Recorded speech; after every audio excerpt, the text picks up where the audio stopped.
अशी छोटी छोटी छोटी ती. आमच्या इकडे एक माकड चढलं होतं. त्या माकडाच्या भावाबरोबर दुसरं एक माकड होतं. त्या माकडाच्या भावावर दुसरं एक माकड होतं. अशा प्रकारे 2 माकड भावांनी दोन माकड भावांनी वरनं जाऊन केळी काढली इथनं.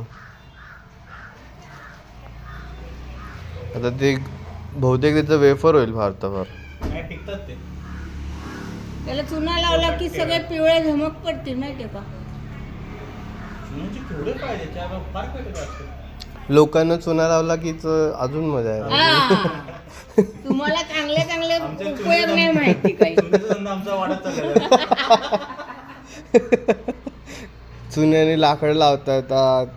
चुना लाकडांना लावला तर लाकडं चांगली राहतात. चुना केळ्यांना लावल्यावर केळं चांगलं होतात. टिकतात म्हणायचंय तुला. केळं चांगली पण निघतात. त्याला कीड लागत नाही. कीड लागत नाही.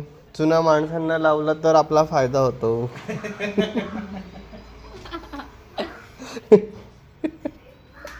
चुना खाल्ला की कॅल्शियम भरपूर वाढतं. वा आई नर्स आहे.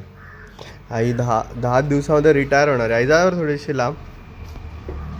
आता बॅक नाही करायचं आहे तुला माझ्याकडे. तुला व्हिडिओमध्ये घ्यायचं. कॅल्शियमचे फायदे तर काय. आई हाडाची मजबूती. आई आज नगमा भाभी झाली. हा? नगमा भाभी झाली तू.